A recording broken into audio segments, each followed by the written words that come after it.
While Jesus was talking to the multitudes, his mother and brothers stood outside seeking to speak with him. And someone told him, "Look, your mother and your brothers are standing outside, seeking to speak with you." He answered, "Who is my mother, and who are my brothers?" And he stretched out his hand toward his disciples, and said, "Here are my mother and my brothers, for whoever does the will of my Father in heaven is my brother and sister and mother." My name's Arthur. Thank you for joining us as we read the conclusion of Matthew chapter 12.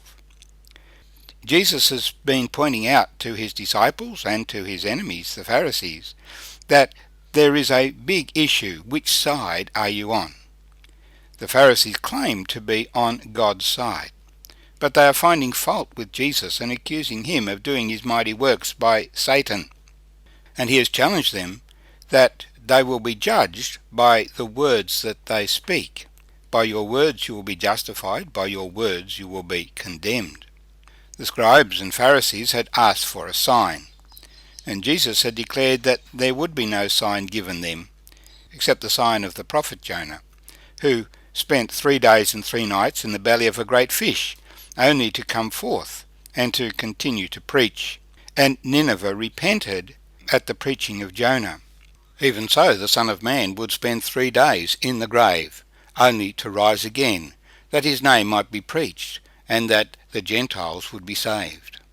He also reminded them that the Queen of the South came up to hear the wisdom of Solomon, and then concluded, "There is a greater than Solomon here." So Gentiles had come to God in the past, but the Jewish people had turned against God.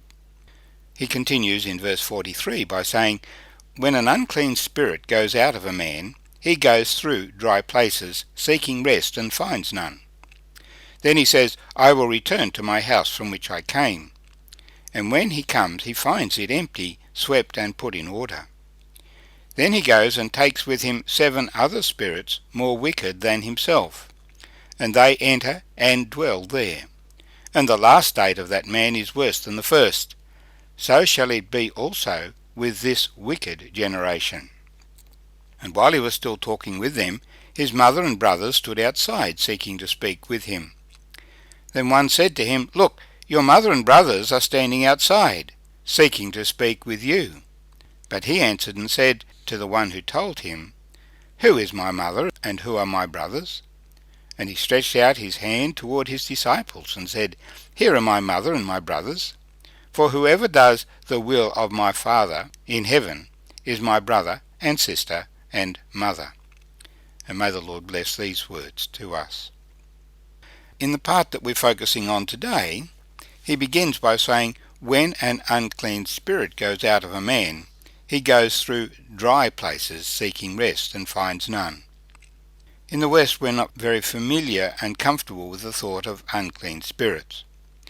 But these are forces in a person that they cannot control, or that control them, having a negative impact on their lives, and restrict a person from achieving their full potential. And I guess we don't need to understand them, other than the fact that they are a spiritual problem a person has, not so much a physical problem. If we treat it by medication, then we might suppress the symptoms by making a person dull of thinking, but we don't solve the problem. And these evil spirits can come and go, so sometimes a person is fine and sometimes they are not. Jesus speaks in a matter-of-fact sense. He says, when an unclean spirit goes out of a man, he goes through dry places seeking rest and finds none. Then he says, I will return to my house from which I came. And when he comes, he finds it empty, swept, and put in order. So a person who has been oppressed by a spirit, and the spirit has gone away for whatever reason, that person gets their life back in order. But then the spirit returns with a vengeance, bringing other spirits as well. And the last state is worse than the first, Jesus declares. Now, the only way I understand of breaking this cycle is, of course, if the Spirit of God takes up residence, so that when the unclean spirit returns, he finds the house is occupied by a stronger spirit than him, the Spirit of God. That is why when people become Christians, many Christians testify that they have been released from problems that they had before, whether it be alcoholism, violence, because the Spirit of God is stronger than the evil spirit that was occupying them before. But if the Spirit of God is not indwelling, then the evil spirit can find other spirits more wicked than himself. So Jesus is declaring then also that evil spirits have different degrees of wickedness. Some are more subtle and mild, some are more violent. But when a person begins down a path of evil and allows evil in their lives, then that evil is likely to escalate. And this is what Jesus says, "So it shall be with this wicked generation." The generation that failed to recognize Jesus as Messiah would end up in a much worse state than they were now. They were complaining about the Romans, but in 40 years the Romans would destroy their city and drive them again among the nations. Now, while he's discussing this, his mother and his brothers are outside. It would seem that they also are worried about Jesus. At this stage, they are not believing in him. It was only after the resurrection that his brothers believed in him.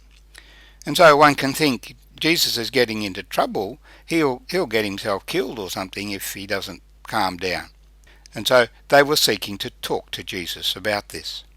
But when the question is asked, Jesus responds by saying, "Who is my mother and who are my brothers?"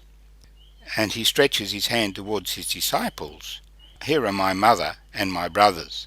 Among his disciples were the women who cared for him and provided for him, as well as the men who were learning and going out in his name. And he makes the profound statement, "Whoever does the will of my Father in heaven is my brother and sister and mother." And we can ask, what is the will of God? What is the will of the Father? Jesus said in John chapter 6 verse 40, "This is the will of him who sent me, that everyone who sees the Son and believes in him may have everlasting life, and I will raise him up at the last day."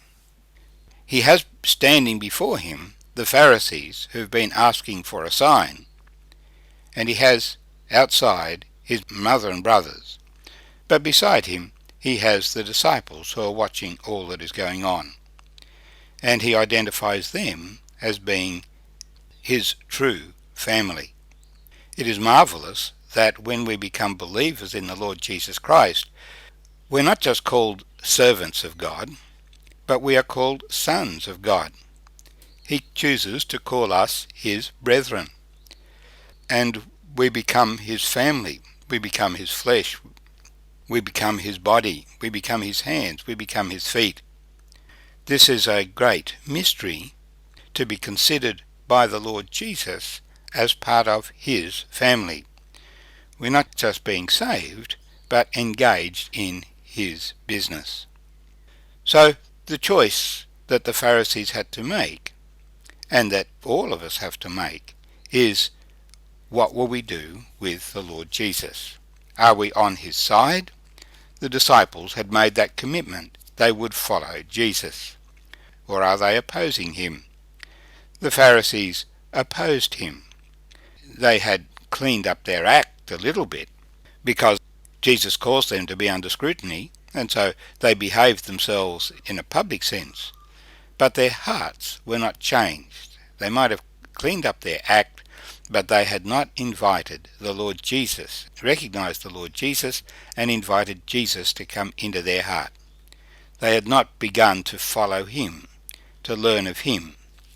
Remember the challenge he gave back at the end of chapter 11. "Come to me, all you who labour and are heavy laden, and I will give you rest. Take my yoke upon you, and learn from me, for I am gentle and lowly in heart, and you'll find rest for your souls, for my yoke is easy, and my burden is light." The evidence Jesus is the Messiah was all around them. The deaf hear, the dumb speak, the lame walk, the dead are raised. And blessed is he who is not ashamed because of me.